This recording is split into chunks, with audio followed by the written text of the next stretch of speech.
Also halt immer grün ist das, was vorgewählt ist, und rot ist das, was wirklich live ist. Okay. Und hast du gerade irgendwie einen... Nee, ist egal. Nee, ist gut. Nur laut gedacht. wenn ich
Hello everyone.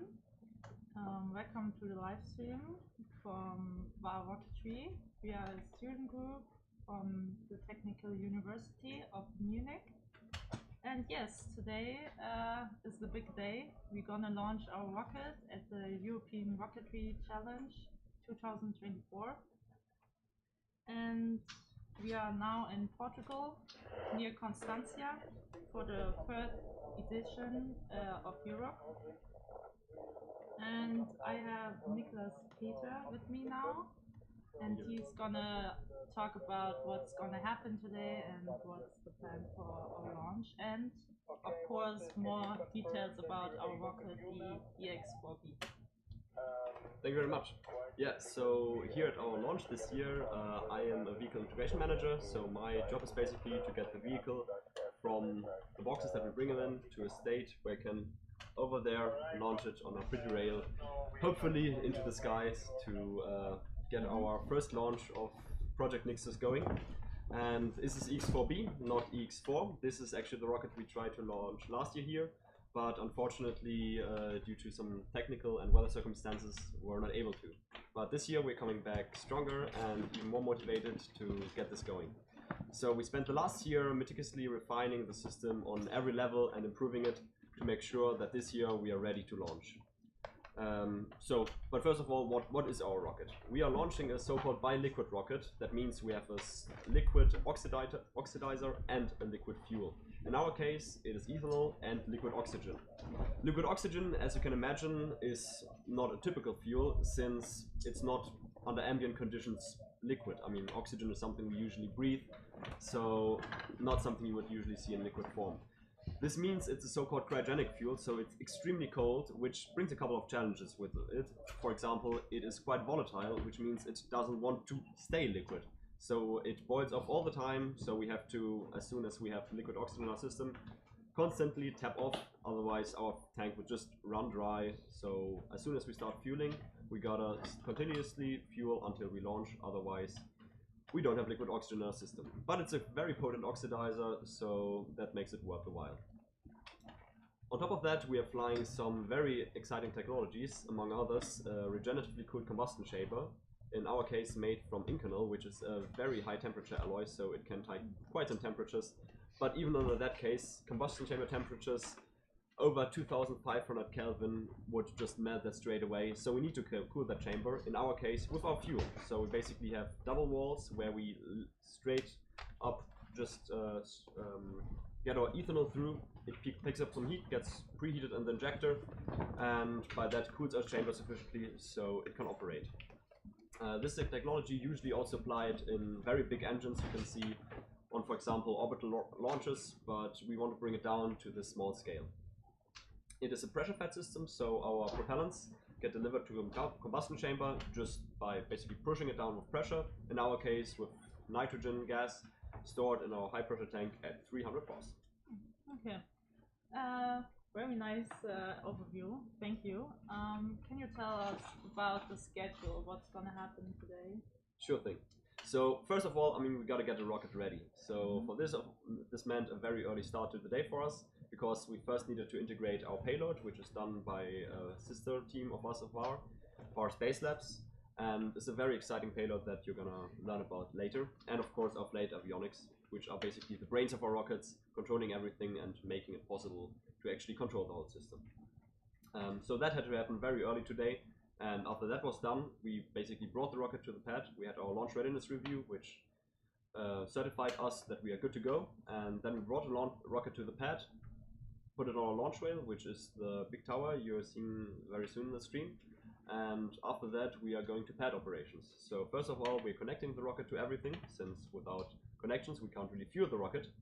And we have to connect it to a so-called quick disconnects, which is basically a system which allows us to remotely disconnect the rocket from the pad operations, so we don't have to have people on the rocket when we have propellants and or pressure in the system, which would be dangerous. And of course, safety for us is first priority. After that is done, we then continue with checking out that everything in the pad works. So we're checking out the valves, checking out the systems, the sensors, that all readings are good. and only then we start with erecting the launch rail, which is currently already been done, and then we start fueling our rocket first with ethanol. Ethanol is quite an easy propellant to handle, since, I mean, ethanol is just alcohol. I mean, in a very low concentration you find it in beer. We use it in a bit higher concentration to fuel our rocket, and just like you can store beer in the fridge or in your house, we can just pump it in our rocket and leave it there until we need it for launch. Liquid oxygen, on the other hand, as I mentioned, is a bit trickier situation. So we first fuel ethanol, and only after the ethanol is fueled we can go to NOx fueling operations, and those have to be continued until we are actually ready to launch. So this hasn't happened yet. Currently we are at the point of fueling ethanol into our system. Okay, thank you very much. I think that's a good plan for today, and yes, hopefully we get this beautiful rocket launched. Thank you very much. Then I better get going again to prepare myself for the current operations, and then I hand over to Francesco Langhetti, yes, the first project lead of Project Nixus, which is very exciting to have him here. So yes. Thank you very much. Yeah, you're welcome. Thank you. Thank you, Igor. Have a seat. Thank you, Greta. Buongiorno, Francesco. Buongiorno, Greta. Yeah, you've been part of Rocketry for a long time. You even were a member when Nixus was founded. That is a correct statement. Can you tell us more about the history, what happened, why do we have Project Nixus, what's the specialty about it, or the nice things? It's a bi-liquid rocket. What was the... Sure. Yeah. So when we started Project Nixus, the WARR was very different from what it looks today. Okay. Back then the WARR was less people, and they had been developing the X3 rocket of Project Cryosphere for a very long time. Project Nixus was thought to be the evolution. So from Project Cryosphere, a very large rocket with 10 kilonewtons of thrust that used liquid oxygen, we could take the learnings on both how difficult it is to manage that scale of rocket, and also the learnings in using liquid oxygen, migrate them to make a project that was as close as possible to the industry standard as we could do. Okay. So the objective of this was to continue on the mission of the WARR to educate the students in industry relevant practice, and also contribute to the overall development of aerospace engineering as a whole. So that was basically the starting point. Then in our mission statement for Project Nixus, we also wrote down, and we let's say we follow as much as we can. We also mentioned the participation in events like this one, like UROC. That is very important to foster the let's say sharing of the knowledge that we gather with other institutions, be it student groups or research institutions. Along the way, actually, a lot of things became more possible. For example, our cooperation with research institutes and the university has improved drastically since our founding times, and we were able to develop technologies that originally we were very skeptical that we could actually pull off. Oh, really? Yeah. So, well, I know that Nicholas mentioned the additively manufactured regeneratively cooled chamber. That is a big deal already.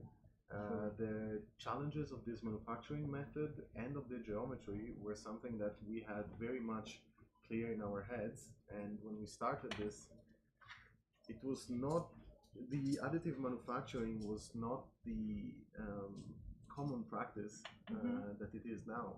It's a technology that had a big boom in the past years.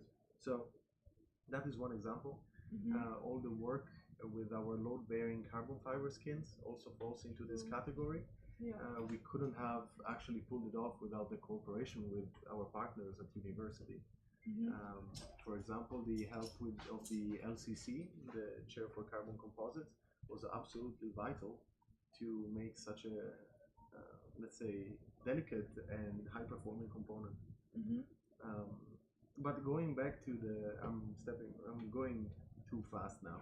So when we started, we wanted to take the learnings from Project Cryosphere and bring them on. All of this during the pandemic. And true, Corona was. Exactly. Yeah. So for the first months since November 2020 until spring of 2021, we couldn't access university. There was a full lockdown. So what we basically did was focus our efforts on everything that we could do remotely. That meant designs, that meant simulations, that meant all the calculations that we need. So basically all the theory. All the theory, exactly. Anything that didn't have anything to do with hardware. Yeah. So during that time, we also designed our brand new test rig that was necessary to test by Liquid System. And with that, we also started designing two engines. One was a capacitive chamber, which means that it doesn't have cooling channels, and it just avoids melting by absorbing the heat in a very thick mass of copper as fast as possible. And that was very important because with the heat flux data that we got from that chamber, we were able to design our first flight engine, the Cara chamber of the Valkyrie engine. And then, of course, the full-scale design started. So we started designing the flight engine. And that took a lot of iterations because each test that we did on the subscale capacitive chamber, we learned more, and then we were able to improve. And that was very exciting times. Back then we had not the visibility that we have today, so also getting resources and cooperations with the industry was more of a challenge. But of course, after showing the first milestones, this became much easier. True. So yeah, so we're talking about spring of 2021. We finished the test rig and we started working on the engine. At the same time, the work on the rocket was ongoing. So the preliminary design of the rocket was done, and that was achieved both through actual CAD design and through the completion of our numerical optimizer called Rocketry. That was an absolute key tool to perform the calculations for the entire system that allowed us to save months, if not years, of development time by finding optima of our designs early on. True. Yeah. So that was very important. And then after that, let's say our milestones started getting more pressing because we were pushing to go to the competitions. And so we had a big expansion in the team. We started very small. We were less than 20 people. And then we ended up in the summer with around 100, if I'm not mistaken, just for Project Nixus. Yeah, 100. Yeah.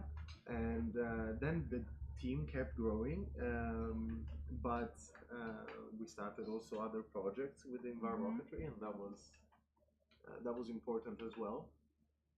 And yeah, we started with the full-scale campaign, and that was an amazing learning opportunity because while the capacitive chamber taught us about combustion, the full-scale campaign taught us about combustion and how to actually operate a flight engine. So how the cooling would look like, what's the performance that we could get out of it, and all the repercussions of our designs on the entire rocket.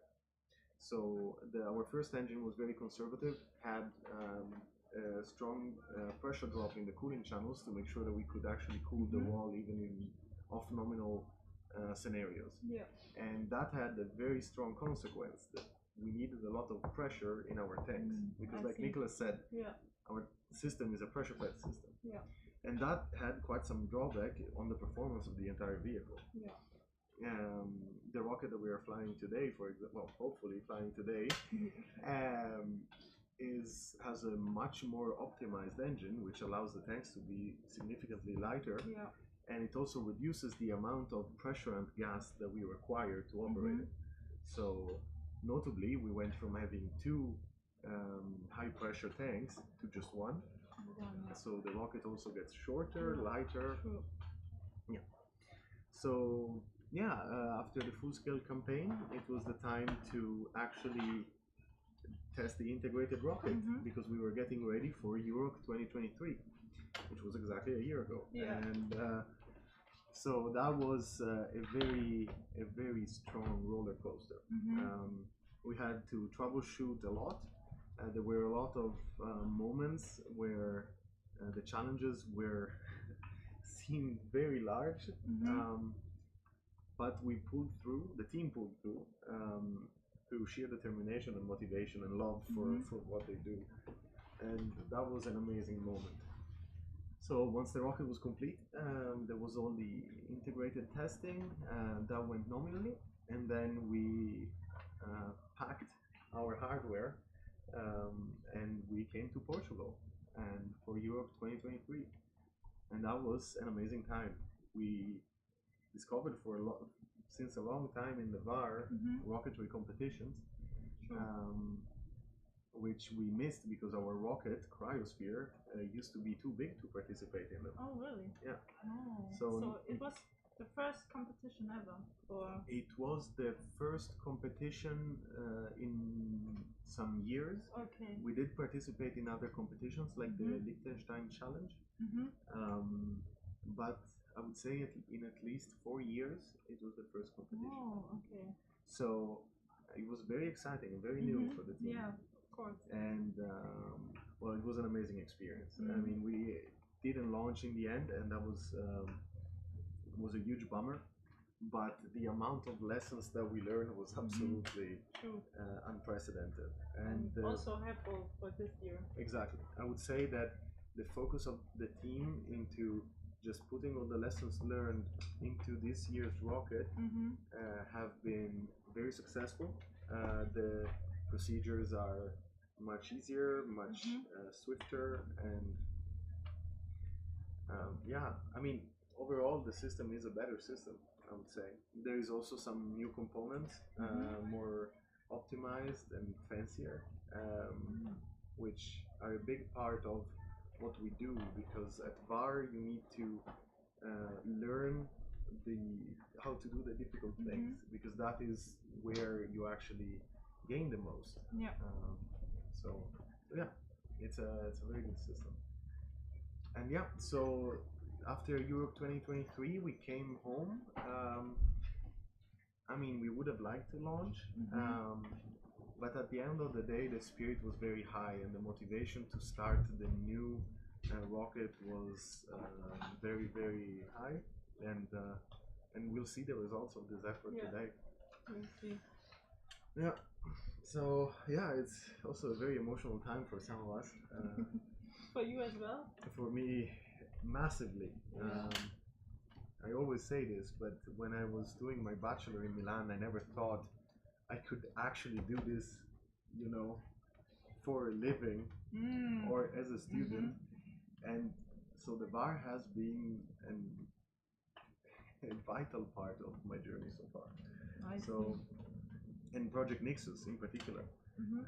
Project Nixus, when I started as project leader of Project Nixus after leading the propulsion team,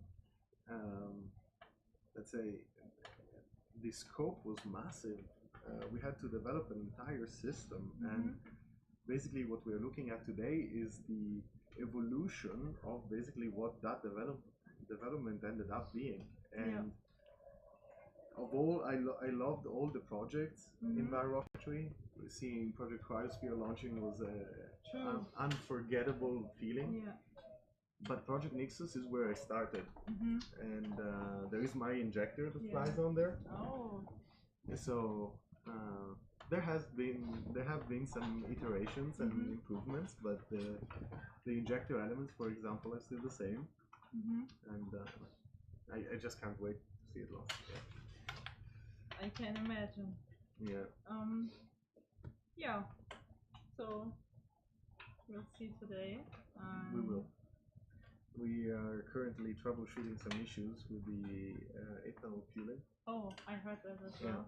So we have, thankfully, we are receiving help from the other teams in the competition, and this is something that I really like about Europe. Yeah. True. That we are all in this together. That's why it's not called European Rocketry Competition, but European Rocketry Challenge, because all the teams are already challenged enough by the complexity of their systems. And the weather. And the weather have the same goal. And they do have the same goal. And I also like the atmosphere. Everyone is like, yo guys, fingers crossed, I hope you will learn. It's really nice. Yeah. I mean, the investment of the other teams into our launch last year was also something that was extremely moving. It was, it's something that really, it's something that really hit us hard. We were not expecting so much friendships to be born in just a week of competition. And we were very grateful for everything that we saw. So yeah, that was in a nutshell what got us here. Nice, thank you. Maybe I have one question. What was the funniest or most valuable moment for you in the WARR? Well, there was a very fun moment that I cherish. It was actually the first piece of hardware that we ever made. And that is the concrete block that we use as a flame diverter and as a ballast on the test rig. That was the first ever component that we ever made for Project Nixus. And so we set everything up. We had a mold, and then we had a company that would put the concrete into our mold. But there were some details that we didn't really think through. For example, we had two big slots at the bottom where we would insert a pallet mover to move it around. And after a lot of debate, we decided to make these slots by placing on the bottom of the mold some pieces of styrofoam. And the problem was that styrofoam floats in concrete. So at some point we realized that, and we had to fish the styrofoam out of the concrete, which was no joke. And then later we couldn't separate the concrete block from the mold. And also there is where the help from the maintenance crew of the university really saved us, because they helped us with their machinery to actually separate the two. That was very odd and funny. There was also a lot of funny moments during the cryosphere campaign, but we're here to talk about Project Nixus. Yeah, that's another story. Yeah, and when it comes to a valuable moment that brought a lot of lessons learned, I think the last launch day last year at Europe was one of the moments that we'll remember the most. We really put our ConOps, our operations, to the test, and we really saw how difficult it was to match our level of pragmatism and accuracy in our procedures with the dynamic environment that is a competition like this. So we learned that we have to do things, keep things safe, but find a way to make them faster and more efficient, because that has been a problem last year for us. And it's now better.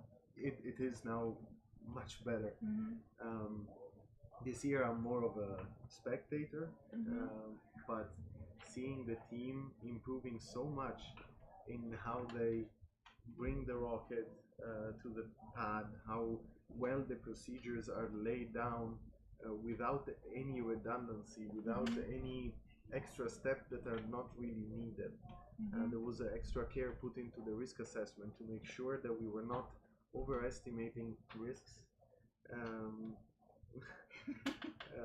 in our operations, and at the same time remaining with the same safety standards that we've been holding so far. that was very important as well. I see. Yeah, makes sense. Thank you. I'm glad it does. Yeah. I guess. Thank you. That's it?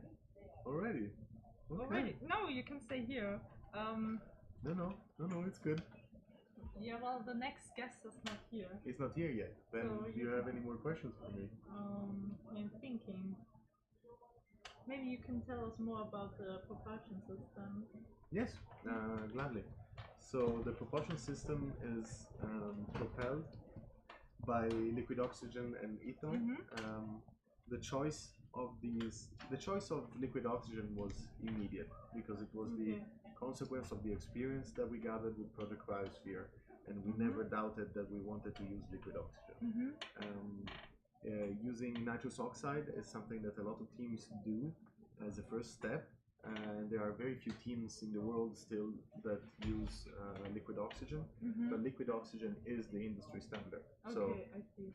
we are, in our effort to be as close as possible to the industry standard,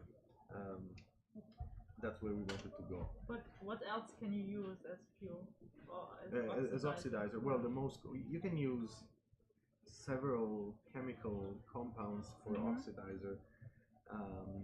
Most of them are difficult to manage or toxic. But nitrous oxide instead of liquid oxygen is the one that the student teams use the most due to the fact that, well, it's storable, it's not cryogenic in that sense, and they can still get the performance they need to fly. On the fuel side, though, that is where the scope gets a little bit larger. So we could have chosen several different fuels, and there was a big trade-off study made, because for us as a student group, it was not only the performance that counted, also the difficulty in handling it and the toxicity was considered. The availability and the cost was also majorly important. Using a very expensive fuel or difficult to find, like RP1, rocket propellant 1 would have proven to be a massive challenge on its own, hindering the real objective of the project, that was not to select the most performing fuel. So in the end, ethanol was chosen. It's a good compromise between performance and ease of usage and toxicity, and it's also very easy to combine with other compounds. For example, water. Combining ethanol with water gives you an advantage when it comes to the combustion temperature and the heat capacity of the coolant in the cooling channel. So that was definitely a desirable effect for us, and that is also one point of iteration in our test that we did on the capacitive chamber, figuring out how much water we wanted in the ethanol. Currently we have none. The engine is designed and tested to work without any water in the cooling channels.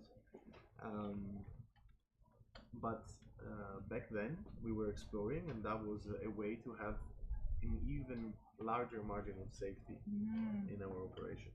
That's good. So ethanol turned out to be a pretty good choice, and several other teams use ethanol with liquid oxygen or nitrous oxide. It works with both. But yeah, that was an important step for us, figuring that out. Anyway, once we figured that out, we had to move to the design of the propulsion system, and we had to. The scope was very large. Speaking of the propellant injector, which is the component that injects the oxidizer and the fuel in the combustion chamber and makes sure that they are mixed very well in a very efficient manner, so that the flame can anchor and can be stable, but also we can gather as much performance as is chemically available. And we approached it through three very classical design families. One was the coaxial swirl injectors. That is something that the Russians have used a lot and has proven to be very effective with fuels like kerosene, for example. Then there was the impinging injector, which is the one that that I worked on, and then the pintle injector, which is a very popular injector due to its stability and the ease in throttling the combustion. So throttling the combustion meaning reducing the chamber pressure to reduce the thrust at a desired point without losing the stability and the behavior of the flame. So in the end we developed these three in parallel, and then through several design reviews with our partners in the industry and also in university, we downscoped to two of them, and then in the end we started testing the impinging injector because it had the massive advantage of being very easy to manufacture. And when we got an even higher performance than what we were expecting it to be, we committed to this injector, and this is what we're flying today. Okay, nice. Thank you. Is it your time now? No news, just the things we can tell us to people. Okay. Okay. Today, just say Yeah, come here. Our team lead, Louis, is here. Tell us the news. Hey yo! Alright, so There's the there's the camera. It looks like it's an official announcement that the 1300-hour windows are closed, so no rocket's gonna launch in the next hour. They're gonna revert back to the 1500 window for all of the remaining rockets. However, the wind is still looking bad for today. We're currently trying to figure out ways how we can nonetheless launch, but nothing is 100% fixed yet. So stand by. Yes. That's sad. You guys had a nice talk. I didn't want to interrupt. So. No. No, but it's great if you interrupt with such dramatic news. Dramatic news. But you can continue if you want. You have quite some time now. I think the next guest has arrived.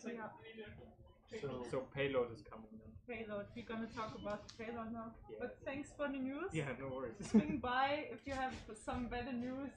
Will do. Okay. Bye. Here's the cam.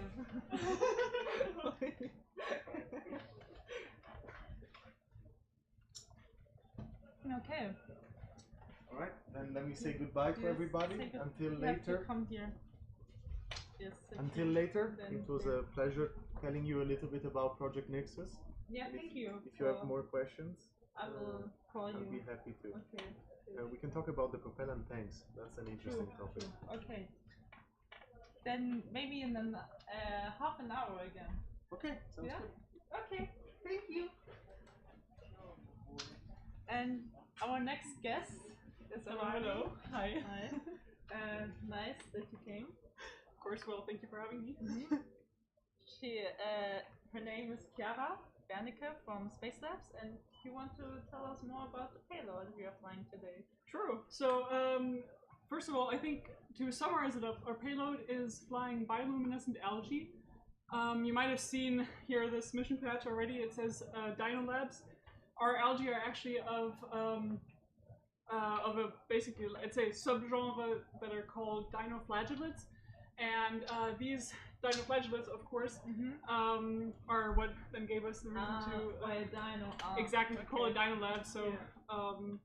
that's kind of like a small So it doesn't information. have to do anything with the animals. No, Okay. but it has become our mascot. So we have a Okay. small dinosaur with us That's cute. to give us emotional support when times are rough.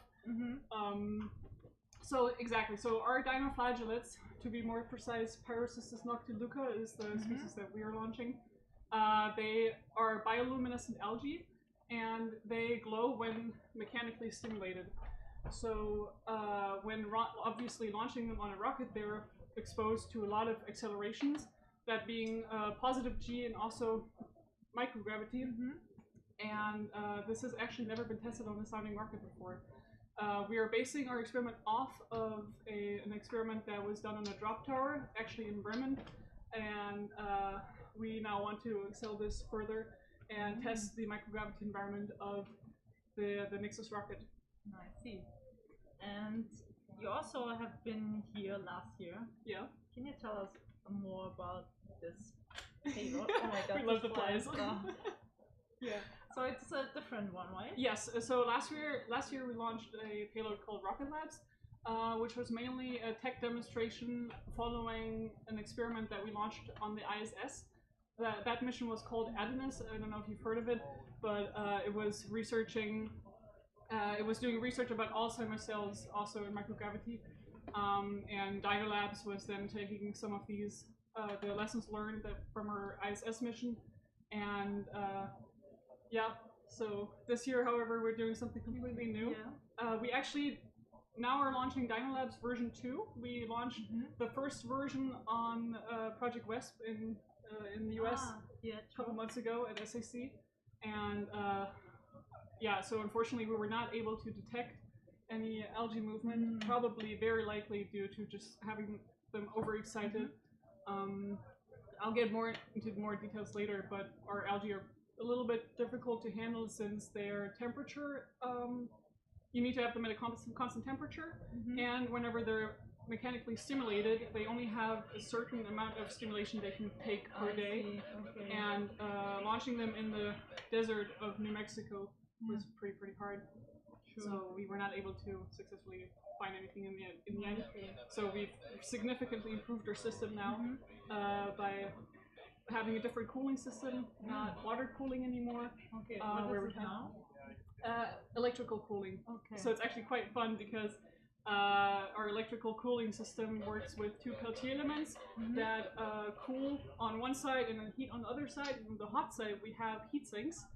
And these heat sinks, of course, need some kind of way to get the hot air out. So we have two fans that are blowing, and they're electrically generated. And whenever our sensors measure that the hot side is getting too hot or the cold side doesn't reach the temperature that we need, these fans will start running. And during some of the launch reviews, some of the Rocketry members or some of the judges were like, "Hold up, why is the rocket making such loud noises all of a sudden?" So it has caused some definitely surprising laughs. Okay. Nice. Yeah. And why are they so sensible, the algae? So the algae, I'm trying not to go too deep into the biology here, but they basically, to sum it up, there is in the algae, so those are eukaryotes, so they're just unicellular organisms, and inside the cell, when mechanically stimulated, calcium ions to be exact, get released, and this reduces the pH of the cell. Okay, I see. And this reduction of the pH actually then creates a cycle in which then, in the end, the luciferin, which is another thing that's in the cell, gets excited and it oxidizes, and this oxidation creates energy, and this energy is a form of blue-greenish light, which is the light that we see whenever they're mechanically stimulated. Okay. And can you tell again what the goal is? What is the best outcome of the experiment? The best outcome would be that we can actually see our algae glowing. So we have multiple sensors on our experiment that can detect whenever algae emits some sort of light. And seeing these algae glow during the launch, during the acceleration, we should see something. And then also once they go into microgravity, we would also like to see them glow again, and then have this sort of like fade-off curve, which is exactly the curve that we can see on the paper that we are originally basing our experiment on. That was done on the drop tower, so we would like to compare this. And that would be the best outcome if we can see that. Okay. Yep. Nice. Thank you. Yeah. So, experiment. This sounds cool. How long have you been working on it? I think we started thinking, well, after Europe last year, we knew that we did not want to, or we knew that we wanted to find a new experiment. So we started brainstorming, and I think it was... Yeah, true. Well, why the algae? It doesn't have to do anything with aerospace, right? No, but Space Labs likes doing biological experiments in microgravity. Yeah. And it's always hard to find an experiment that works in a microgravity environment and furthermore works on a sounding rocket. So meaning that we only have a very short amount of microgravity time, and for that we need a very fast bioindicator, meaning, for example, our algae, the dinoflagellates, which have an instant reaction to microgravity or to some kind of acceleration. And this is an ideal experiment for us to conduct and see if sounding rockets like the one from Nixus can help us further to understand these algae better, because actually understanding more about these algae is not just cool to know because they're fancy and they glow in the dark when you are like, I don't know, some kind of beach where these algae live, but the algae's membrane can actually be compared to some of the human cells, especially neurons. And understanding more about how the membrane of these algae performs will help us then trace back to more knowledge for obviously human experiments. And the changes in membrane fluidity to be exact, is what is being induced by mechanical stimulation of the rocket, or the problems that we've had so far getting to the launch pad in the first place. So being driven to the launch pad on the truck, or you know, I guess carrying the rocket to the pad. This is all mechanical stimulation where our algae can get excited. Yeah. Wow, sounds very, very interesting. Thank you. Yeah, I believe so too. We're really excited. I mean, we've heard some great talks, some great talks from the judges so far, and we're excited to show them what our algae can do. True. There's also a payload award from Europe. Yes. You think you might have a chance? Of course. Wouldn't it be wrong to say anything else there? No, we hope that we have a good shot, because first of all, our experiment is an experiment that it has some, I mean, I'm biased of course, but our experiment has some scientific use. Furthermore, we also have future endeavors planned with our experiment. We would like to test it further on a drop tower. Of course, we first need our data for that. So we will definitely see. I think we can impress the York judges with that. I hope so too. Yeah. Okay. Yeah, thank you very much. You're welcome for joining me. Well, I definitely wish Nixus a good start, and I hope that things are progressing smoothly. Yeah, and I hope that the wind is calming down. Yeah. Oh yeah, I for hope the next so too. few hours. Yeah. Okay. Well, I wish you luck with the live stream, and thank you for having me. Yeah, thank you for joining. All right, bye-bye. Bye. Okay, so that's it. We're gonna see what's now happening at the launch pad. I'm gonna change the camera now so that you can see what's going on there.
Okay, welcome back. I have 3 guests now, as you may see. This is Robert, our aerostructures lead. This is Philip, our carbon lead, and Adrian from also carbon fiber. Thank you for having us. Yeah, It's really nice here. Yeah, thank you for joining. Nice lighting, warm and cozy. Yeah, we have a nice tent here. Yeah, but also weather is perfect today. Yeah. So True. that's not what we use on the launch site. So Yeah, the last days were very rainy. That's true. So, okay, do you want to tell us more about how the rocket is structured and Sure. how you did all the stuff? Yes, gladly. Yeah, so we as the three more or less form the, the heads of, aerostructures and thus also carbon. So basically everything you see with your eye when you look at the rocket, that's us. So it's really fucking cool. We can design the whole housing and everything. We're there for the aerodynamics, but most importantly, and that's what we also focus with our expertise, is the actual structure. So how we're distributing the loads across the rocket and making sure it withstands all of the different loads. And we also split up carbon into its own team, because this is such a nice pinnacle that we reached with our expertise. Why it's really nice to work with carbon. Also made sense to do the team. Maybe you guys want to talk more about carbon first. Also, the reasoning behind splitting the team from aerostructures to aerostructures and carbon was because we have several projects and carbon fiber orientates on every project. So all the structural skins, for example, the covers from the outside, they are made of carbon fiber. So we also have like the same team produces several rockets, while the aerostructure team belongs to one rocket. yeah, this is actually cool because it was not all the time like this. Probably you heard about the history that we came from Project Cryosphere doing hybrid rockets. So back in the days, and also when Nixus was started, we actually had no carbon fiber, no composite material on our rocket at all. So we made a huge step with this. So I joined around about 4 years ago the team, and 3 years ago I become like responsible for like getting composite material into our rocket. So I started like building a carbon fiber team, getting sponsoring contracts, getting the people trained, getting the manufacturing facilities. And like with the X4, the rocket of last year, we had like our first full composite structured rocket with a load-bearing structure, which basically means the rocket does not have any internal scaffolding or something like this, but just a carbon fiber tube made with filament winding, which carries all the loads next to it. We have a lot of other different carbon and composite components, for example, like the nose cone, the raceways, the fin can, and some minor other parts. So this is basically how it started. So for the X4B, I gave it to my successor Philip, who did like a very great evolution out of it, like getting more and more simulations, getting the stuff tuned out of these components, like making them even lighter, using the full potential of carbon fiber. But he will gladly tell you a lot of more about this. Yeah, sure. So yeah, the idea was to since simulations weren't that detailed in the X4, because it was the first evolution of all this carbon fiber and glass fiber stuff, we wanted to dive really into the simulations of all these components, so we can maximize the weight to load ratio. And we did that with several simulation tools. So we use both analytical and normal, like finite element methods. And yeah, with the analytical methods, we were able to really get the precise angles for each fiber. So we have the perfect load path through our skins, and we were able to reduce the weight of the previous skins by 50%. And for example, with components like the fin can, which was especially made very light this year, we even reduced it to 65%. So the mass savings are really insane that we were able to pull off with that. If you think about 50% of the structural mass, it's an incredible feat that we were able to pull off.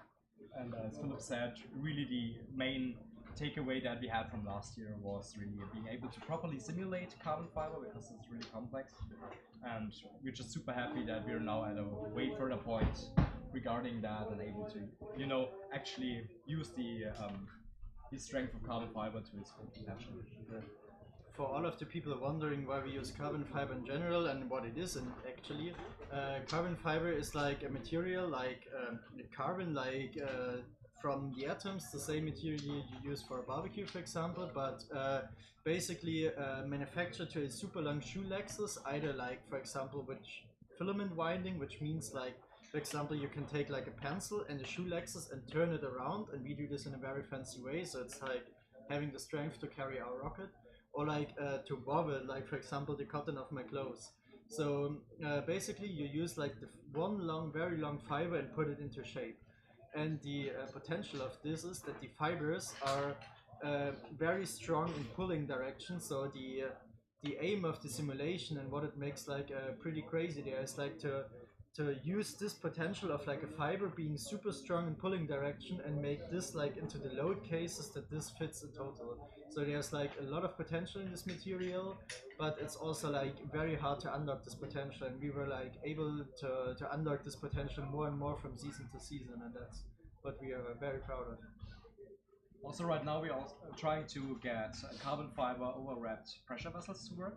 That means stepping away from heavy aluminum tanks, favoring again the super high strength density ratio material carbon fiber. That's something we have started actually beginning of this year, so around January. We're working on that right now, and we're really eager to pick up the work where we left off to finalize the Europe push. And hopefully, if everything goes to plan, next year we will be able to fly carbon fiber tanks, which will again save us definitely 4 kilograms or more, which is really, really amazing. Yes, and if you were wondering, we use carbon fiber for almost every part of the rocket except for the nose cone. This is the one part where we use glass fiber. Pretty similar material, except the fiber is not carbon based but out of glass. The reason for that is that glass fiber is radio transmitted, carbon fiber is not. So we put all our antennas, for example our GPS antennas, to locate the rocket. We put onto the nose cone or into the nose cone. So we have free signals going out of the rocket, while all the skins or the load-bearing structure basically just blocks these signals. And if you really look at the electronics skin, this totally resembles the issue that Philip just described. It's the Swiss cheese. You can look at it in, I think, if I'm like counting on top of my head, I think there's 25 holes in that skin. Yes. So it's insane. And you can imagine that these holes significantly weaken the skin. It's still fine. Philip simulated them splendidly, but there's a lot of potential to, you know, avoid holes, thus making the material stronger again and further allowing us to optimize our structure, while also giving benefits to electronics because they don't need to wire their antennas somewhat outward or something similar. So that's something we're really looking forward for next year. And also, you might ask then the question, why wouldn't we build everything out of glass fiber? The reason is that carbon fiber and glass fiber kind of have the same amount of strength they can hold, but glass fiber has like 1.7 times the weight of carbon fiber, and it's like in the way we use it. So just to spare some weight, we use carbon fiber for everything, and when we really need it, for example for radio transmittancy, we have to get to glass fiber. I'd really like to talk a bit more about the fin can, because I think this is also a good transition into the aerodynamics part of the whole rocket. And the fin can is one of those topics where just a lot of team interfaces came together in a very loving and well-working way. So let me walk you through the procedure of how we actually ended up with the fin can. So the purpose of the fins is to actually stabilize the rocket, because you can imagine that, imagine a dart. If you try to throw a dart without these fancy fins at the back, it will not fly nicely, just do that one, and you can imagine that this is aerodynamically not that optimal. So the idea behind the fins is that whenever a wind gust comes, it acts on the fin, producing lift like any other wing of an airplane or whatnot, and bringing it back into the stable regime, thus allowing us to fly to large heights with high velocity without any risk of destroying the vehicle or losing our mission path. So all of these characteristics which we want to have the vehicle stable are obviously something aerodynamic. So our aerodynamics team, part of Aerostructures, was able to define a shape that was optimal for our vehicle, so taking into consideration the speed which we are flying, our propulsion system, the the mass of the vehicle, the weight distribution of the vehicle. So it's this really intricate process that we were able to streamline quite nicely within our structures between some of our key members.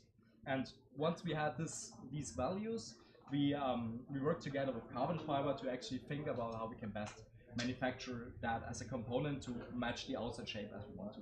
Do you want to take on exactly with that? Also, we then obviously we had the aerodynamic simulation, which came first, and after that we had to figure out how many layers we're gonna put carbon fiber on it, and how we're gonna distribute these layers, in which direction do the fibers go. All these major steps for actually manufacturing the component had to go with simulations, and yeah, that was something we all did together in the end, because it's kind of the most complex geometry in the rocket for the structure, and so we had to then figure out a way to basically to figure out the directions of each fiber so we can manufacture it. The manufacturing basically happened after that, and we chose to use negative molds made out of quarters of the fins. Can you explain what you mean with negative? Basically, we laminate from the outside carbon fibers, or do you want? Yeah, I can explain it. Like maybe I start a little bit earlier, because we all talked about how fancy those composite material carbon fiber, glass fiber is. So why don't we use it like all over the rocket? And this mainly comes with like a very complex manufacturing process. So for example, for metal parts or plastic parts, there are pretty common ways to manufacture them, like milling, like lathing, like casting. So this is not possible with carbon fiber materials or with glass fiber, like in general composite materials. So therefore, you need to have a mold, and in those mold you put like the fiber, including the resin, so which builds the composite, the composition of a fiber and the matrix material. And this need to be like hardened in shape. So the process is like very complex for this. And you have like positive molds and negative molds, which means like either you have like the part itself and you laminate on it, and then you bake it in an oven like a cake and remove it, or like you have the negative part. So this mainly depends on which side the mold surface is, but that's getting too much into detail. So for the fin can we had like a complex geometry fitting like four shape parts in one mold, so we can use 4 times the same mold, 4 times the same shape in one mold to actually adjust the fin can, which is like doesn't just sound on the stream actually very complicated, but also it is. So they like made a very cool and sneaked out manufacturing method out of it. So this is, for example, how we born our fin can, and you get it like you need to make the mold, you need to pre-process the mold, you need to laminate the actual composite material, bake it, post-process it, and for this like we actually want to thank you so much to our sponsors who are like with us for the last years. So like our major sponsors in this field, like Sika providing us with mold material, Teijin providing us with filament for the filament winding, and for sure like the chair of carbon composites from the TU Munich, which are like very much supporting us with their workshop. So this is basically how all our parts are being made. Like you need to first build a mold, then you build the part, which is like a raw part, and then you process it. So that's like the way how the fin can is made, as well as any other part in the rocket. The point being, complex process, complex simulations, you need to figure out a good concept, you need to process data which aerodynamics first needs to produce, you need to figure all of these technical stuff out, but the key thing is that we work together flawlessly as a team.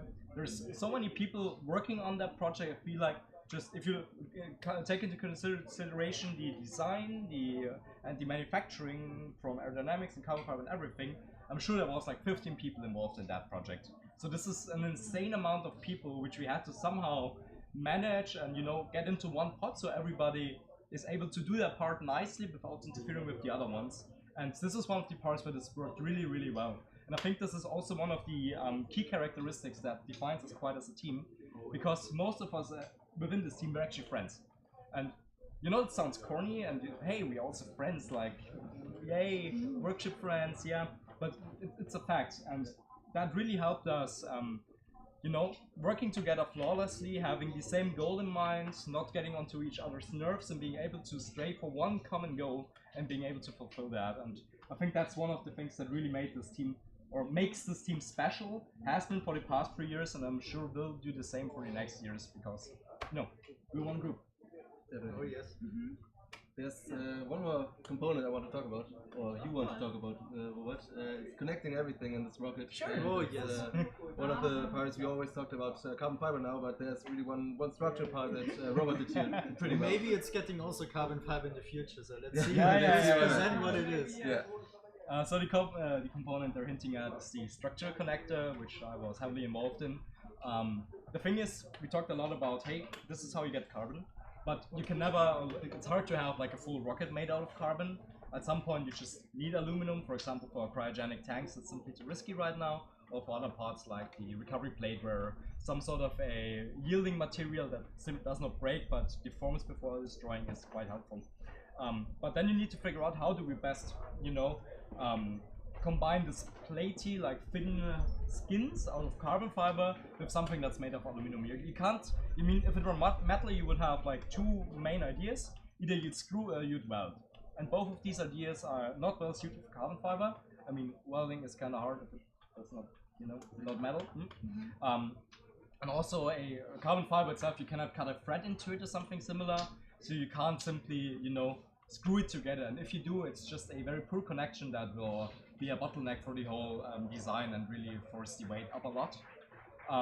So that's where we came up with the structure connector concept, which is more or less a aluminum part that you can glue and rivet into the carbon fiber. Here we have this perfect permanent connection which we would else have with welding, so gluing is here the key technology, and then two of these connector pairs can be made of aluminum, can be screwed together with simple radial axial screws, so angled ones, with the effect that we now have separate skins that do not span the whole rocket, which would be very inconvenient out of a dozen reasons, but have dedicated simple segments that we can screw together flawlessly and can reversibly disconnect. And that's one of the key components we have in aerostructures, and one of the ones where we're also again really happy with our sponsors, because it's a very delicate component. You need to be able to manufacture that, and sadly we do not have these capabilities here within our student team, or at least within the machines that our student team has access to. And that's why it's really amazing to have sponsors that have our backs and help us, you know, make these complex ideas which we have in our minds reality, and help us launch a rocket, as we will hopefully do within the next few hours or so. Yes. Exactly. Great. Okay. Thank you very much. Thank you so much for having us. Yeah, it was amazing. You're welcome. Yeah, maybe Right. Then, one of status update for the rocket, because we just came from the pad. I don't know if you already told, but yeah, we fueled ethanol in it, and we are now putting the igniter in. I think, if I see correctly, we have the igniter already positioned. You cannot see it here, but since I can. you can switch. I can switch. We switch. Perfect. Nice. Switch. Yeah, I think it should be in position right now. And after the igniter position, we're just gonna fuel LOX. This is gonna take at least 1 hour. Also, we have to schedule it with the launch window. But how we're gonna proceed for now is we're gonna fuel the rocket with liquid oxygen, and then we're gonna top off every now and then. So we have a certain level of liquid oxygen in the rocket, which will then evaporate, obviously, because it's really cold and wants to evaporate. But we have to top it off so the tank stays full. So this is kind of a continuous process we're going to do for the next few, probably hours, till the next launch window. And then we are ready for basically everything is fueled, everything can be pressurized, and then for the launch. So yeah, this is the status for now. And yeah, perfect. Thanks for the update. Thank you for having us. Yeah. Thank you so much. for coming. And also thank you for listening in, for tuning in. Yes. Fingers crossed, and See you. Yeah. see you guys See you around, guys. right?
Okay, I'm back.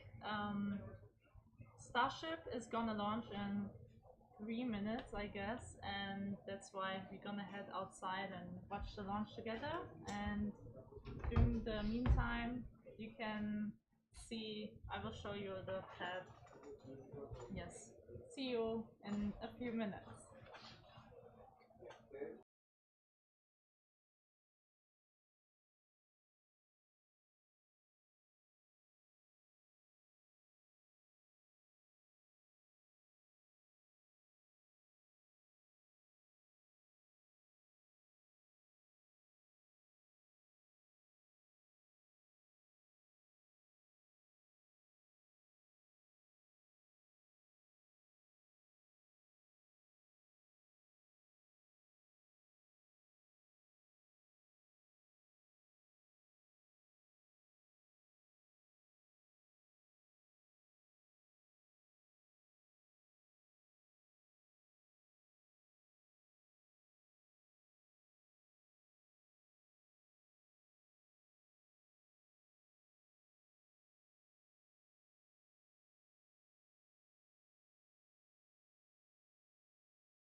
welcome back. I have two new guests here.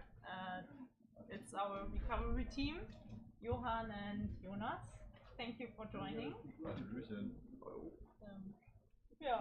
Yeah, let's go. You're currently part of the Rocketry recovery team. That's correct. Yeah. Can you tell us more why we need a recovery for the rocket? Want to get started? Sure. So basically, we calculated that the rocket would come down with like 800 kilometers an hour, like Mach 0.6, without any sort of braking, and that would quite obviously destroy the rocket completely when we hit the ground like that. So yeah, basically to get data, but also to get the vehicle back to display it. We have a recovery system, and it's also quite important for safety because the slower the rocket comes down, the safer it is. Okay, good. Yeah. You were part of the team a long time ago, right? Can you say how long did you work on the system? So I'm part of the recovery team now for 2 years nearly, and this time I also worked on the system together with Johann and the rest of the team, of course. And we had different iterations. At the beginning it looked similar, but in some way completely different as well. And yeah, we performed different tests and different launches. For example, like the partner project WASP had a similar system, and was launched together with Johann in America. And yeah, so to summarize it, you could say we started 2 years ago and improved it until now. Yeah, the system is already quite old. Like the system architecture is from I think 2016, 2018. But so far we've basically kept the same system in order to optimize it and really get to know the system. But now it's our, I think, 8th iteration of the recovery system. It's flown 4 times, and so we're very confident now to go ahead and explore some more and to maybe change some more of the system. So it was tested at the SAC as well? Yeah, so we basically had two test flights this year, one smaller one in Germany, where we basically just initially tested the system on a smaller scale, and then this year in the US, in New Mexico at the Spaceport America Cup, we also flew our 2-stage sister project with the same recovery system architecture as the one flying on Nixus now. And it actually worked very flawlessly, and I'm very happy to say that it was a successful launch. Okay, so hopefully it will be today as well. Oh, it will be. Yeah. Okay. Very optimistic. Okay, It will be. that's good. Can you tell us how exactly does the system work? So in short, there are 2 stages. So the first stage and the second stage. The first stage consists of 2 small parachutes, a pilot and a drop chute, and they are responsible for a fast but steady descent rate. So they get deployed in apogee when the rocket reaches its maximum height. We deploy the nose cone with a CO2 ejection system. So the nose cone gets pressurized and the parachutes can deploy.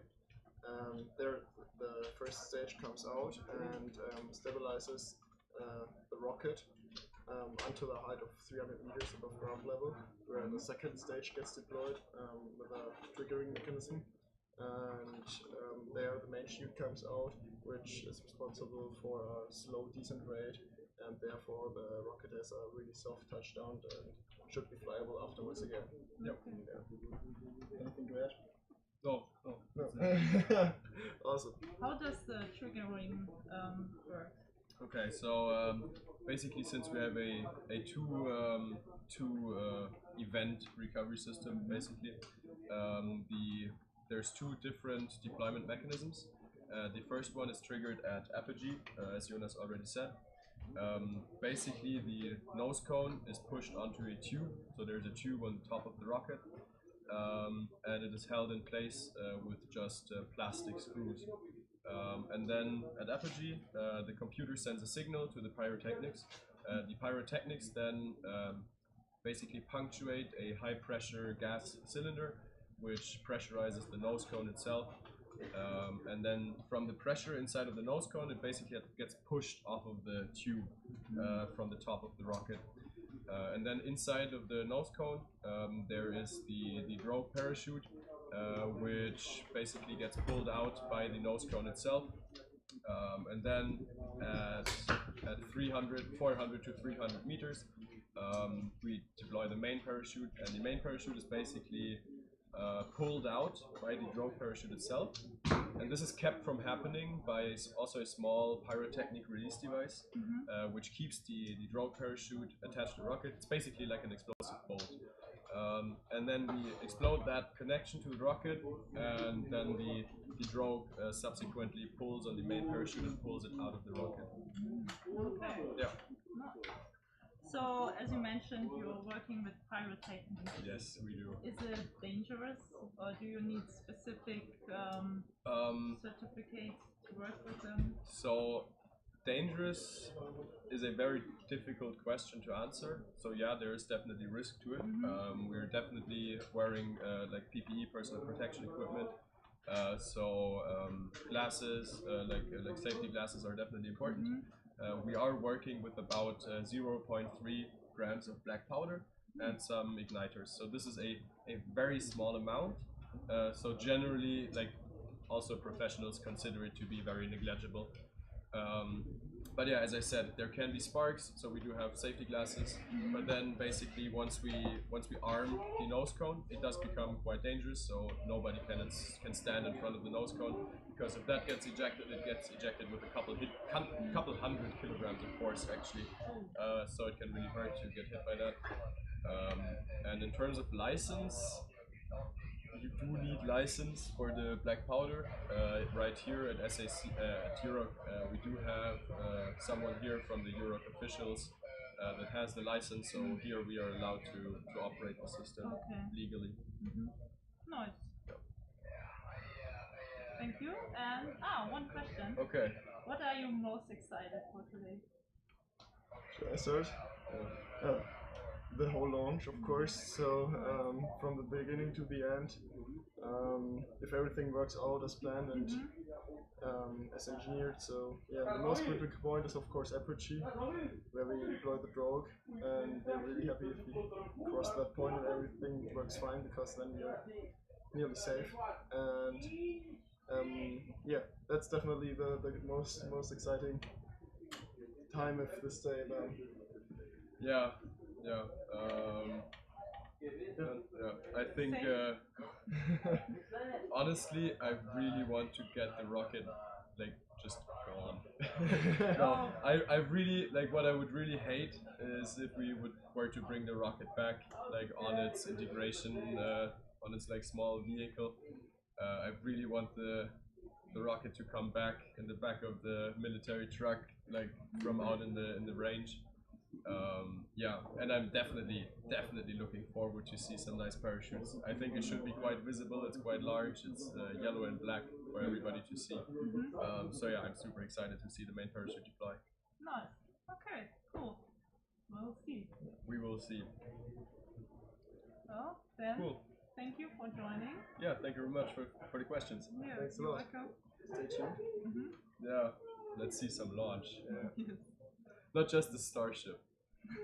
We also want to launch. Yes. That was amazing. So now it's our turn. Yeah, definitely. Okay. Cool. Okay. Thanks. Cool. See you. See you.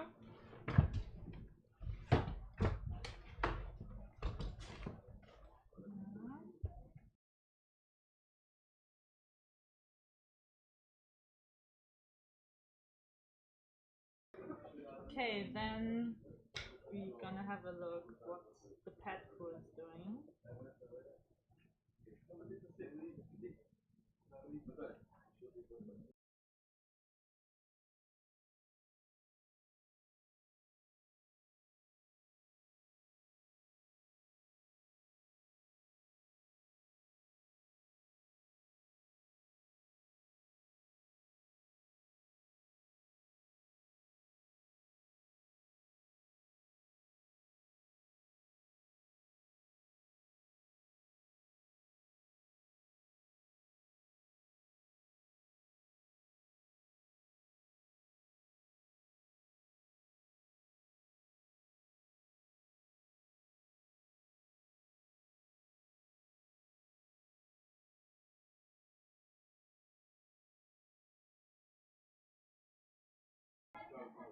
as you can see, the rocket is still on the rail. I'm gonna get our team lead for the newest updates. So stay tuned and see you in a few minutes.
not only that we design one component, it's that each component design impacts the entire system. So this is a major upgrade that we made. Means that essentially we managed to decrease the pressure drop across the cooling channels about 10 times while maintaining the same mass flow. And this is the biggest improvement that we have. The injector that we have stayed roughly the same. We changed the interfaces around a little such that the sealing is easier and essentially is easier to mount and doesn't get damaged while the chamber is being put together. However, most of that it's still very much the same. It is a triplet pigeon injector. Worked very well so far in our experience. Stayed stable, even with variations in chamber pressure. So we see, while we stay within the same realm of chamber pressure, we don't see any need to change it. Okay. So, could you maybe state some facts about the chamber in general? The chamber in general, Looks very heavy, because I know it's from Inconel and that's really heavy. Looks very heavy, however, if you consider that it is a metal structure of about this size, it weighs about 6 kilograms, which really is not that much. Of that, you need to know that the chamber weighs, after machining, about 3. What weighs way more is what's stacked on top, so the injector, because that has way thicker walls. Remember, the chamber walls are, the inner chamber wall is about 1 millimeter, equally the outer chamber wall is exactly 1 millimeter, but because that's sufficient, because Inconel has a very high material strength. However, the faceplate is copper, which is very ductile, very heavy. It needs to be made out of copper due to the thermal conductivity requirements, and the dome that we have on top of the chamber is steel. Again, necessary for its material properties.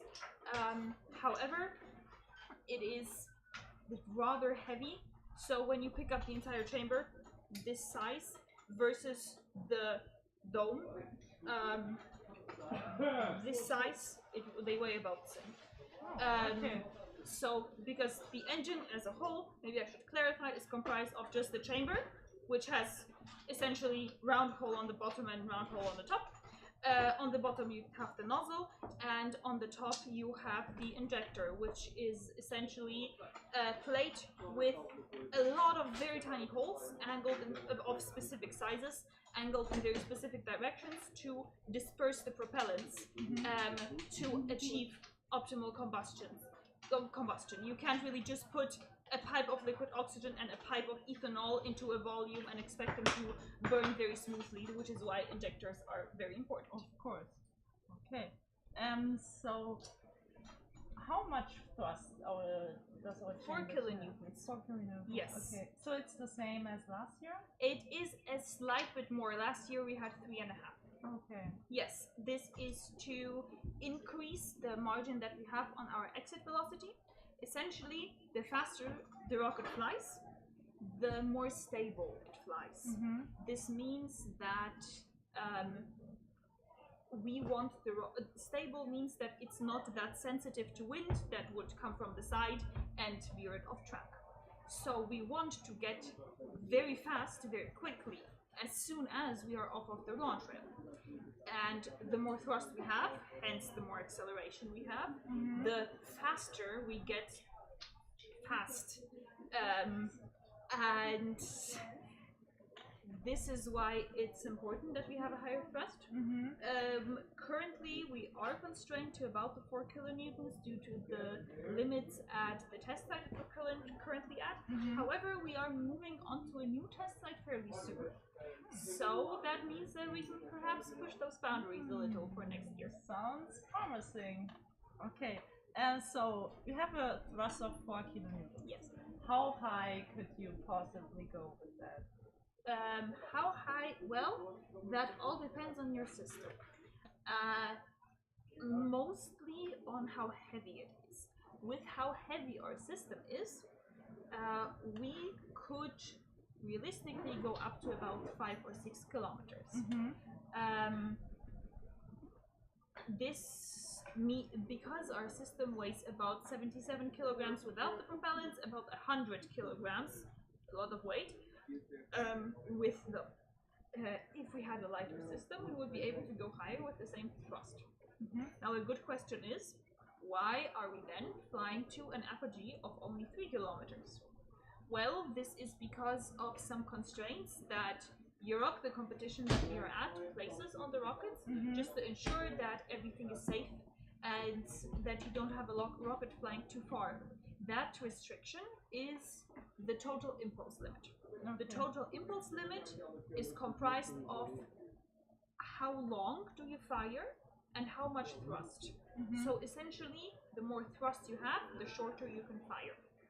And if you would, so our rocket is well capable of firing for 13, 14, 15 seconds.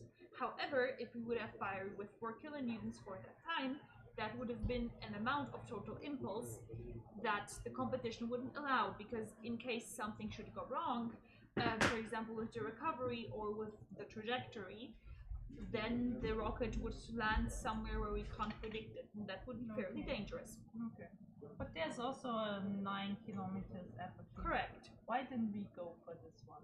We did not go for this one because it is, well, the total impulse limit means, again, that we can't fly above 3, maybe 4 with good winds. Because if we want to fly higher up, we would have to fly longer. If we would want to fly longer without breaching that limit, we would have to have a lower thrust. But we can't have a lower thrust because, remember, we need to get to a significant velocity very fast. So the solution for that would be what we call throttling, which we don't yet have on our rocket. But this would mean that in the beginning, to gain that velocity, you have a very high thrust. However, as soon as you gain that required velocity, you then throttle down. So you operate the engine at 50% of its power, for example. Which is very much possible. There are some teams that do it. We don't have the capability quite yet, but we have it planned. Okay. So, heading to futures, you're also part of our Thunderbombs team. Yes. Could you tell us more about this? Of course. So, talk about throttling. Alright, well, how do you do that? You want your engine suddenly to run at like half of its power. The way that you would do it is you can't really change the shape of the engine, that would influence it, right? You also don't really want to change the ratio of how much oxidizer to how much fuel you burn, because that would affect the temperature in the engine. And the engine is designed for, well, a given temperature limit. So what you want to change most of the time is the mass flow. You could change the OF ratio, however that's a bit more tricky. So the idea is that we could put something in our system that at some point during flight can suddenly say, hey, now we don't want to send 1 kilogram of oxidizer and 0.8 kilograms of fuel a second into the combustion chamber, but less than that, maybe half of it. And you can do that with a multitude of solutions. You can do that with a pintle injector, you can do that with regulating valves, or you can also do this with pumps. Now, why would you do this with pumps, which is a far more complex component, if you could achieve it with a regulating valve also? Pumps, in addition to, well, being able to, by how fast they spin, regulate how much mass is getting put through them, also add pressure to the fluid, which then in turn means that, remember how I said earlier that the more pressure you need to be able to put in a tank, the heavier it gets? Yes. if you have a pump in between, then it not only allows you to control how much mass flows from A to B, it also allows you to increase the pressure of the fluid while it's at it. So for example, you can have a tank pressure of 30 bar and a combustion chamber pressure of 40 bar. So it's kind of a 2-in-1, and then your tanks could become lighter. Okay. Plus coolness factor, because then you have spinny stuff on your rocket. Oh, sounds fancy. Yes. Okay. Yeah, thank you for the overview. You're very welcome. For the insights of the future. And one last question. What are you most excited for today? Hearing the rocket ignite and lift off. More so even the sound than the view, because after a while you have so you kind of, if you've heard an engine fire a bunch of times, you kind of get used to how it sounds, and by that you can well tell whether it's nominal or not really. And I'm not sure how much you will be able to hear, because we have to be almost a kilometer away from the rocket. Very reasonable. Okay, next we're gonna have our fluids team lead, Julian Totier. Where is he? He was here. Procure him in a minute. Okay, Olga is so nice and we'll bring him here. We can see what's happening at our launch site. Okay. So the rocket is still on.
Okay, so here he is.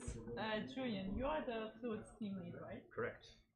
Okay, so maybe first, how long have you been part of Rocketry, and how long did you work on our fluids team? Right, so in total I've been a part of Rocketry for nearly 3 years now. And since the very beginning I've actually been working on the fluid system. Yeah, so this has really been the thing I've been working on the whole time. I've been the fluids team leader now for around 10 months. Oh, okay. Nice. Yeah, can you tell us more about the system? What is the fluids? Why do we need the fluid system?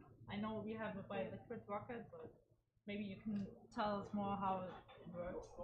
Right, so many teams would consider the fluid system to be part of the propulsion system, which it really is.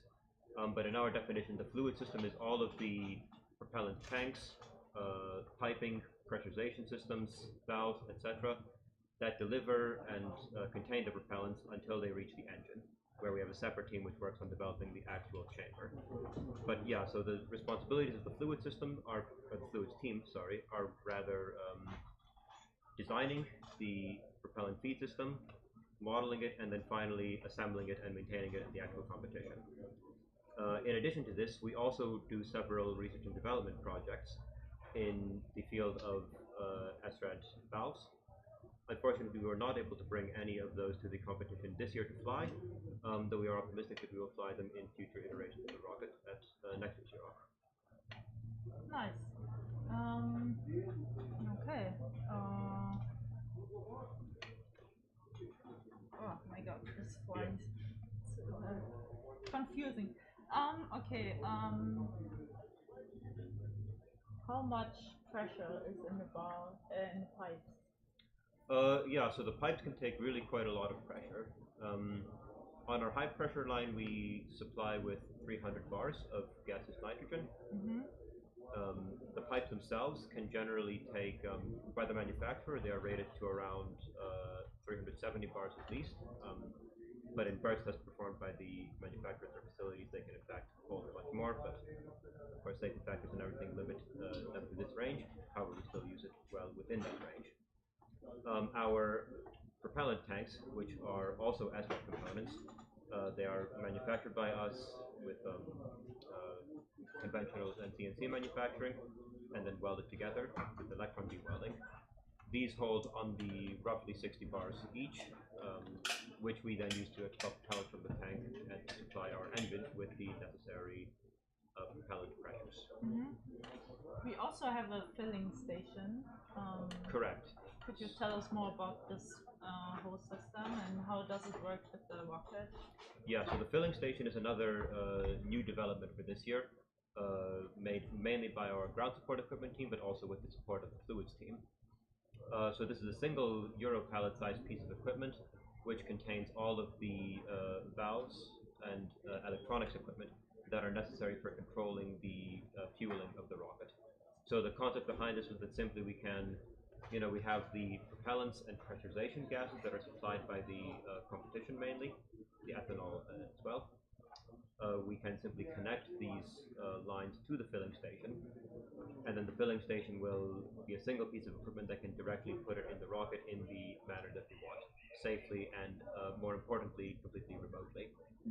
Because as you may know, we fly with liquid oxygen as our many of the same pieces of equipment, but they were not organized in a single piece of equipment. So although we did also do, I believe, remote filling last year, it was from a logistics and organization point of view, more complicated, more prone to delays. So the filling station simply allows us to avoid these problems for the most part. For the fluids, we also have a lot of how do you call the ventilator? Valves. Valves, yeah. Sorry. Do we manufacture them themselves, or do we design them? Yes, so a large part of the work of the fluids team is in fact developing, designing and manufacturing SRAM valves. This year we were unfortunately not able to put any of those on the rockets. However, we are still continuing to work on and improve our designs, and we are again optimistic that we will bring into the competition next year. Okay, so we have now on the rocket or in the system only 5 rockets. Me with news. Okay. Yes. And you look happy. No. Oh. No. Not really. But we'll see. I mean, it's general Europe news. Okay. Should I tell them now? Yeah, I mean, you can interfere. Yes. Yeah. Okay, our team lead is here right now. Say hello again to Luis. No, leave the team. No, I hate this jacket. Oh, no. It looks so good on you. Yeah, thanks. So, gonna stop.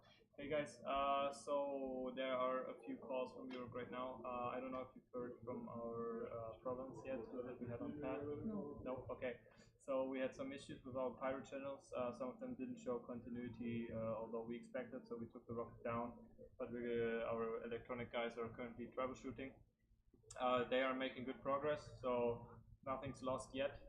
However, apart from our issues, there are general safety concerns from Europe regarding the winds here, because currently it looks like the winds don't allow us to launch under a main parachute. The main concern is the main concern is they have to simulate a case where main parachutes would open at apogee, so at the highest point. This would allow the rockets to drift quite far, endangering people living nearby. So this is the main call why Europe scrapped launches for today. So essentially the call was there are no launches today. and tomorrow the wind situation is looking the same, so they would scrap all launches as well. But there's one solution they want us to implement, which would be not inflating our main parachute and disabling our main parachute completely, only coming down under a drogue parachute, which would essentially destroy the rocket, but at least we would be able to launch.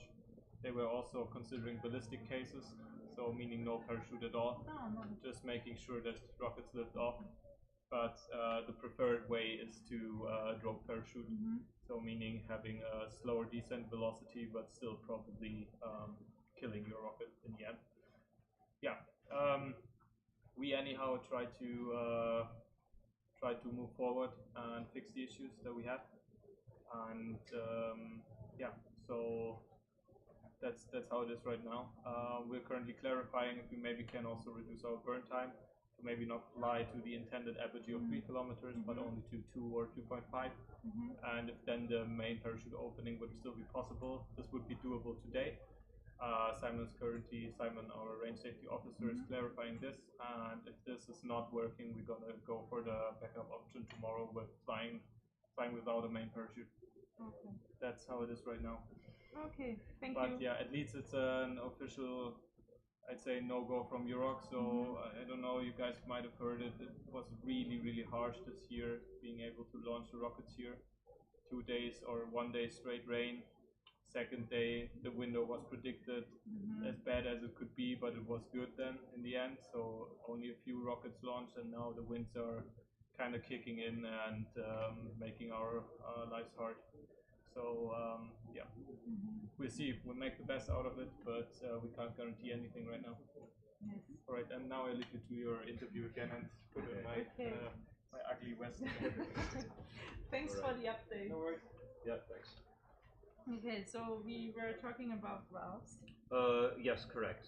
As I was saying, we are continuing the development of our S-thread valves. We're going to continue working on the reliability of them above all else. And yeah, the goal of this is to have at least 1 and hopefully 2 S-thread valves on the rocket by Euroc 2025. Okay. Nice. Do you have something else to tell about the fluid system? In general, I think we covered most of the main topics. Yeah, I mean, apart from this, I think that's. Okay. I have a I saw you integrating the rocket. It's very difficult with all the valves and pipes and stuff. How do you manage to squeeze it in? Because it's a lot, you know. You have the pressure sensors, then you have some regulators, and it's all a lot of stuff, right? Right, and this is particularly difficult to integrate with our load-bearing skids, because as you may know, our intertank segments are structurally supported only by the carbon fiber skins connecting the tanks. This means that the fluid intertank segments must be designed in such a way so that these carbon fiber skins can pass cleanly over them. This creates additional difficulties when you consider that certain pipes must pass through these skin segments, and stainless steel piping is not particularly flexible. There is some flexibility of maybe some millimeters, but not a lot to work with. So we have now quite a few design iterations under our belt. We gained experience working on the system last year, and this year also did several iterations for each of the intertank segments, as well as of course the engine bay, which is also covered by so the engine bay is itself not strictly a load-bearing skin, because between the liquid oxygen tank and the engine we have structural engine rods inside which transmit the forces. Nevertheless, the engine bay is still a solid cylinder of carbon fiber which must fit over all of the components. But in general, the way we approach this is simply doing several iterations and making small tweaks to the designs of the segments until we figure out a way it works.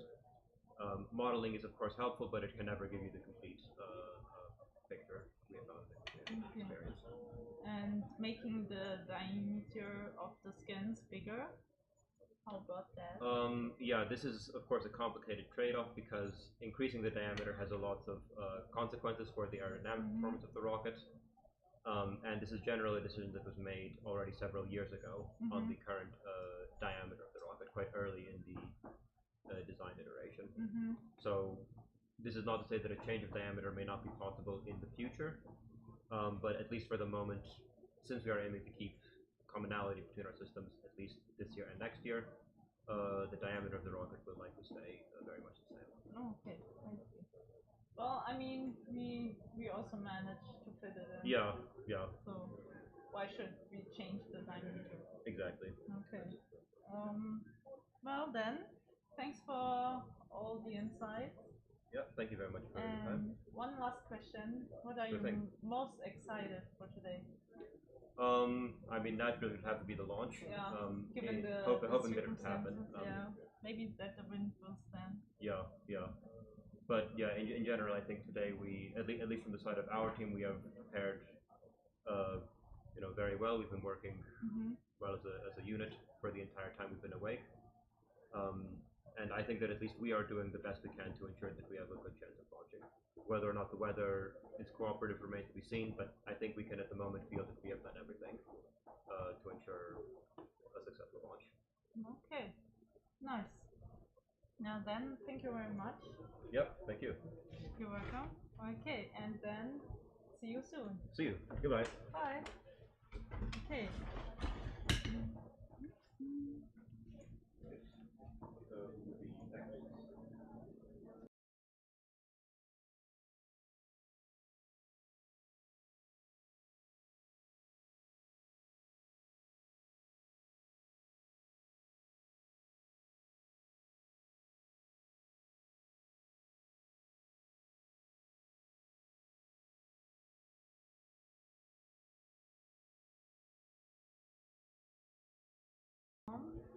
Oh no, it's on.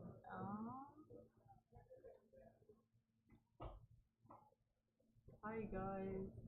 Hello Gigi. Yeah, thanks for all the good lucks messages in here. I see it.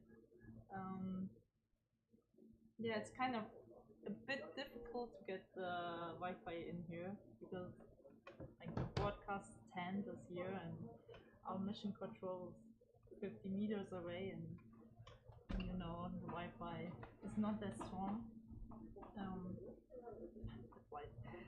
Okay, next guest, I have to see who it's gonna be.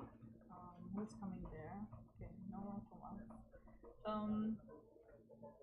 I'll head over, see who else I can bring here, and I will show you the updates of our pet. Yeah. One sec.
So I have a new guest here. This is Richard Imelda, our Rocketry lead. And yeah, you got some news. Yeah, right. So I was just a few minutes ago back at the launch rail with our guys. As Luis already explained, we have experienced already, or we have experienced some problems with at the rocket, and we are currently troubleshooting the problems. We do hope that we have some news within the next half an hour about how the rocket is looking, about how we are proceeding within the next day. But at least right now, the officials got a call that at least to 3 kilometers we will not launch, or there will be no official 3 kilometers launch because of high winds. Because of our system, we are still in negotiations if we can launch with them, or if we can modify our system that we can launch today. Otherwise, we will delay the whole topic to tomorrow and finalize the troubleshooting. But this is, as far as I do know, already said by Luis. And from my side, I just want to jump into the live stream and say once again thank you to all our sponsors. You can already see quite a lot of logos down there in the banner.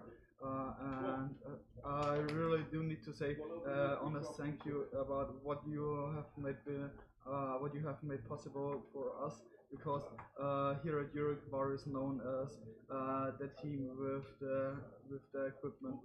We are very well known. We do have the opportunity to, due to our big truck and our huge equipment, that we can offer help to various other teams, and that we can help the other teams getting the rockets off the rail. But and this is just possible because of because of actually all of the sponsors. Apart from that, we just get the feeling that everyone is trying to get us off the rail. We are really pushing hard, and the last days have been kind of tough. We are already awake. The first guys left the house at roughly 3:30 this morning to finish integrating the rocket, and now we are really waiting, and we would be ready without this figure of trouble to send the rocket today. As soon as we do know something more about the state of the vehicle on the rail, we will keep you updated. That's so far from my side. Okay, nice. Thank you. Maybe you can tell us more what is happening at the launch site in general. So down at the launch pad, there is actually right now most of the avionics guys and additionally the recovery guys trying to troubleshoot what is going on there. I am not fully familiar with the system or what they are troubleshooting at the moment. But we do know that there is there are some complications within our avionics segment. So this is the state. If we can look downstairs, the truck is still in the making, or is still down there at the range, and this means the people are as well working. So we kind of need to stay tuned what updates we will get from them. I am really confident we do have the whole ELO, or our team leads and responsible for the firmware down there, and as well there are as well quite a lot of spectators from our own team here. For example, the ELO team from last year, so our team leads, basically the whole electronics launch crew from last year is as well here to step in if needed, and to support the guys if they do need any help. So I'm really confident that we can resolve the issue and that we will send this rocket either today or latest tomorrow. Nice. Apart from that, I guess I will now head back again to the mission control and see what's going on there. And I guess Peter is going to keep the live stream up. Payload is going to be here within the next time. Yes. Nice. Thank you for joining. Thank you. And giving some updates. I hope you guys enjoy the live stream, and I hope really do hope that you can see our rocket, and not only our rocket, all the left rockets here taking off within the next 1.5 days, I guess. Yes, I hope so too. See ya. See ya. Don't forget your safety helmet. Can you show us, Richie? I'm now going back to the pad. Well, further. There you go. Oh, safety first. Okay, thanks. Bye. See you later. Then, I have some questions came into my mind. Yeah, of course. And I forgot to ask them earlier, so thank you for coming back. No worries. I've written them down, so okay. So good. You talked about the payload, so in short, maybe you can do a short recap, what's in it, and then we can go into more details. Of course. So we are launching a payload called Dino Labs. Basically, we're launching bioluminescent algae, which basically come from the species dinoflagellates, which is where the name comes from. And we're testing if, well, first of all, we're testing two things. The microgravity environment of the Nixus rocket, and seeing if it's suitable for our experiment, or maybe also future experiments, since we as Space Labs do biological payloads in microgravity environments. And launching with a rocket like Nixus has its complications for us as a payload team for launching biological payloads, because we have a very early integration time and just a lot of things that are different when you launch with a student rocket provider. And then the second thing we're testing is if our algae, which are bioluminescent, if they're gonna glow during the rocket launch, and then especially also in microgravity, which would be really, really cool to see. And yeah, I think that's a short summary for what our payload is going to do. Nice, thanks. Did we talk earlier about how your payload works? I can give a short rundown. So I guess from the structure point, we have 8 cuvettes, which is where the algae are stored in, and these cuvettes are cooled by each 2 Peltier elements, which have a cold side, which touches the algae, and they have a hot side, which is connected to a heatsink, which we have to cool down with fans that we have running whenever the Peltier element gets too hot on one side. The reason for why we have this structure is because our algae need to stay at a constant temperature in order to feel well enough to glow optimally. This temperature is 22 degrees Celsius, and first of all, we're launching in Portugal, which is can be a pretty hot environment. And secondly, inside the payload, we have a lot of PCBs, which also heat up. So automatically, we're going to have an increased temperature inside our payload. So we need to cool everything down, and then we have sensors which monitor the light illumination from the algae at all times, actually. And then when you measure, how do you get the data? So when we measure, of course, we have these sensors. We have we have optical sensors which sense how much light our algae are emitting, and these are stored inside our experiment at different locations, so that in case, for example, we come down after recovery and parts of our experiment are damaged, that we hopefully still have some other different, like, USB port or something that we can access to still get our data. And then afterwards, we're gonna give this to the electronics team, and I hope that they can retrieve some information, some great information from our data. Okay, I see. So we talked about how you measure and all the stuff, but what do you want to actually research with the payload? That's a good question. So our algae have so let's start like this. The reason for why our algae glow is mechanical stimulation. This mechanical stimulation can occur during, for example, during gravitational forces, and especially also during when we go into microgravity. So researching how the forces, like especially these shear forces that act upon the cell membrane, change during microgravity or from hypergravity to microgravity is crucial for us to understand, since the buildup of the system that makes up the cell membrane of our algae is comparable to, for example, human neuron cells. So if we understand more about how these algae work, we can have some really useful insight into some other biological and biological aspects that also go into the depth of medicine and might help astronauts when they go into space for future missions. Okay. Having that in mind, what was the biggest challenge in your opinion?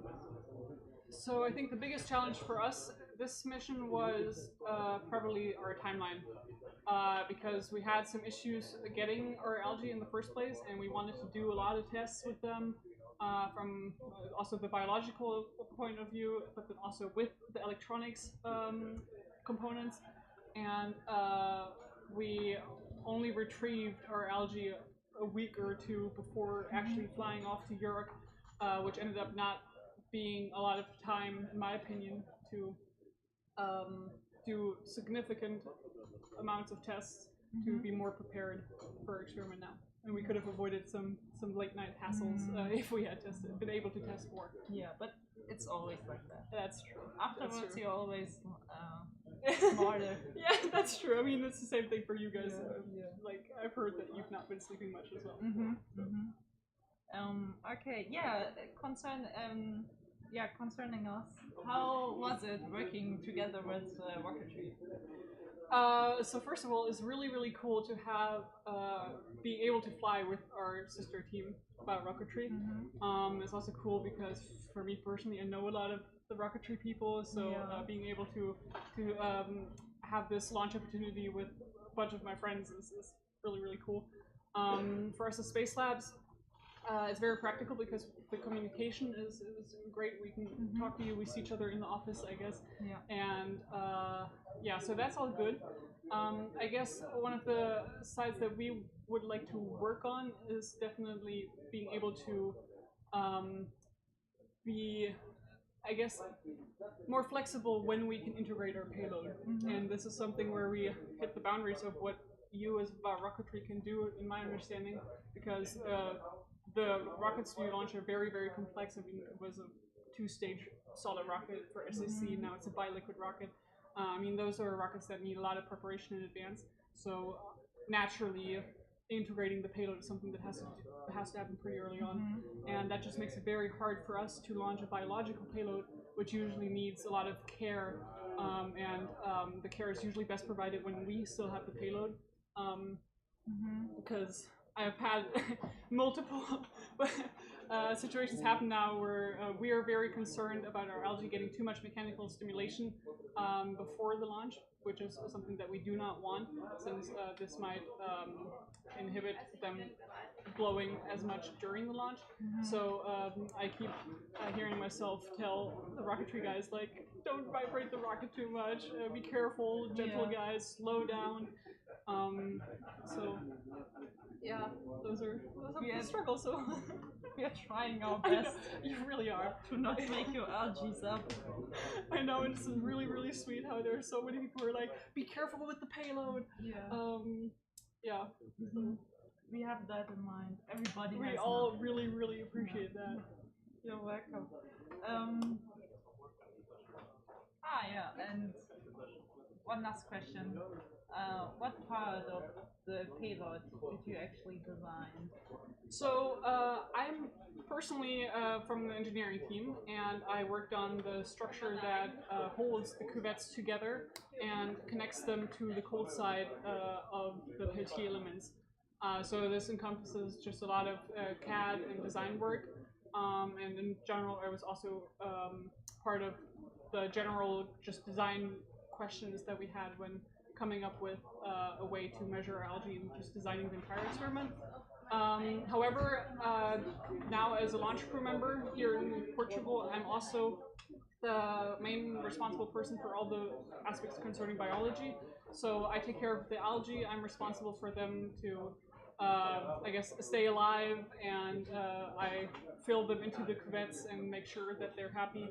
And I guess I'm the main person who gets to tell Rocketry not to vibrate them too much. Ah, okay. I see. Yeah, well, I guess that's all. I appreciate you inviting me again. Yeah, you're welcome. Maybe let's talk about during the launch days. You also had different operations and preparations. What was the daily schedule for now? So, let me think.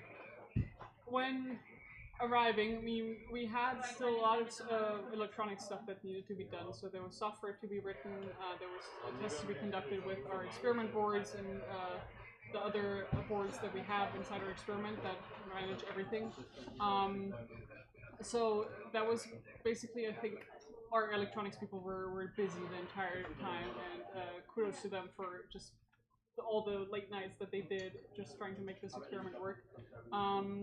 Then for me especially, I was taking care of the algae, so they have a circadian rhythm, so a day-night cycle, and we needed to train them to be active during our daytime, because obviously you guys are launching during the day and our algae are active at night. So we had to reverse this cycle, and we also have our algae. We have 8 different batches, and they're all shifted. I mean, 8 different batches, and they are each divided into 4 time zones. And so they're shifted for each launch window, so that we have, whenever you guys launch, we have one batch of algae, at least one batch of algae that's active and glowing during that time. So I had to train those algae and adapt them to the local conditions here. Yeah, I'm sure I'm forgetting stuff, but this was mainly what we were doing. And then there were lots of fit checks, obviously, with you. We came over to the Rocketry house and made sure that our payload fit into your payload structure. Yep. That Yeah, I mean, sounds good. Yeah, it was. I think it's mainly electronics that had a lot to do. And now, again, have a lot to do. Yeah, I mean, our fixing electronics the team rocket. worked really, really hard last night. Yeah. As far as I understand, the situation is solved now. What I'm worried about most, that should we not launch today, there is going to be a lot of work again for us to do, because we need to take the experiment out of the rocket again. We would then like to conduct more tests with the algae now and just test if the launch conditions today, I mean, getting to the pad and then being on the pad and then being taken down from the pad, if they survive this and are still glowing maybe tonight. So if we get the payload back in time, we can still test that. And then I would then also have to refill new algae into new cuvettes and put the new cuvettes into the payload, or we have to discuss what we do there. So we all really, really hope that we launch today. Okay, I hope so too. I hope now the wind is not that stormy anymore. No, it seems to be better now. Yeah, seems, but also can be just like... Yeah. Unfortunately, it's up to the Europe officials. So I've not heard anything more than I think what you guys already know, or what you must have said earlier. Yes. Okay, well then, thank you very much. You're welcome. Thank you for having me. Yeah. And I wish you a great time in the stream. Yes. Thank you. Thank you. Okay. Bye-bye. Bye-bye.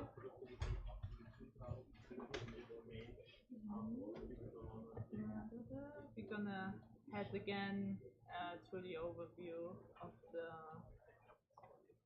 launch site.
The sky so far, but I can't lose it.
The sky so far